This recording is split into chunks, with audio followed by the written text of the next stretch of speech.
Okay, good evening to everybody. We're going to review. Rabbi Eli taught us last night, but we're going to say it in English. It says, "Le'olam yilmod adam Torah v'achar kach yisa isha." Because no money, no honey. So you need to be able to support your wife. If you need to support your wife, she's dependent on you. So you're not going to have much time to learn Torah. So it's always better to get a strong backbone in Torah, then go get married. What age? So, because once you get married, Be'ezat Hashem, you're going to have many happy and healthy children, and then it becomes, your responsibility. Life is about responsibility. To be a man is responsible. So you have responsibility for your wife and kids. That's not going to leave you a lot of time to learn Torah. But let's say, like today's world, Rabbi Eli was saying last night, it's crazy. People have no shame anymore.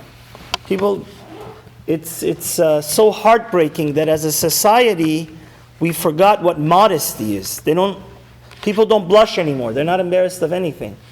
We need Mashiach so badly because we've become immune to it also. So it says, let's say God I know the Gadol Ador in America, Rav Shmuel Kamenetsky also says, there's certain people, it's too hard for them. If they don't get married soon, they're going to go, God forbid, do sexual sin. Because they have so it says such a person should first get married, then he should learn Torah after. So I wanted to address what Mr. Aguilar is saying. The Chazon Ish has a very interesting thing. The Rambam from the Rambam says, doesn't seem to say an age limit. The Rambam says, if you're learning Torah, he doesn't say 20 or 25.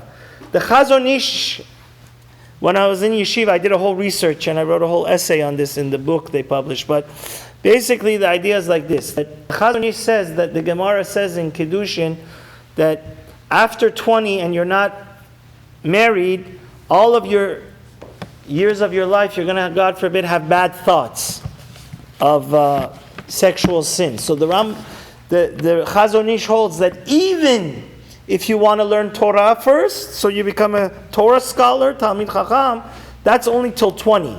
But from 20, you need to get married. The Chafetz Chaim has a more lenient approach. He says what? 25. And this is something very beautiful that I know in the Syrian community in New York, the in-laws and everybody helps, the parents and in-laws help, everybody, the whole community needs to help, that people get married young. In the Hasidic community, people get very young because it's a glorious thing that in your 40s,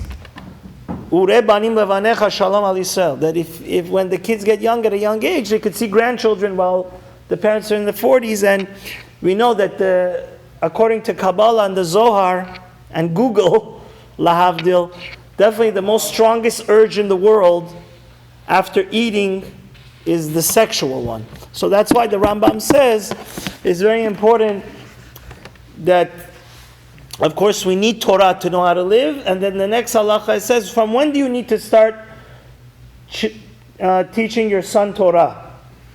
From when he begins to talk.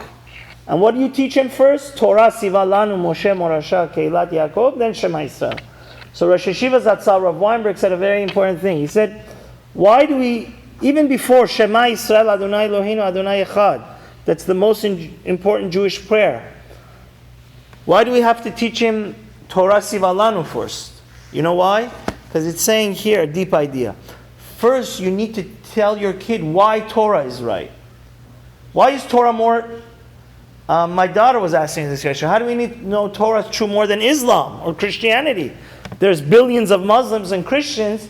So once you tell them Torah Sivalani, you say, we're the only nation. All other religions started from one person. We were the only religion that around 3 to 4 million people experienced God directly. We're the only religion that was given to an entire nation rather than what? Started from one person. So once the kid knows Torah Sivalanu Moshe Morasha, you have to prove to him, like the Kuzari brings a lot of proofs that the Torah is the only true religion, right? And you tell to him why.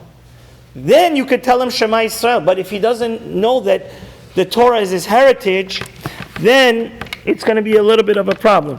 So after that, you teach him other psukim, like at 3 or 4 years old, once the kid is beginning to talk, so you should teach him Torah Sivalanu, then Shema, and more different psukim, until he's 6 or 7 years old, and then you take him to Yeshiva Ketana, you take him to day school to learn.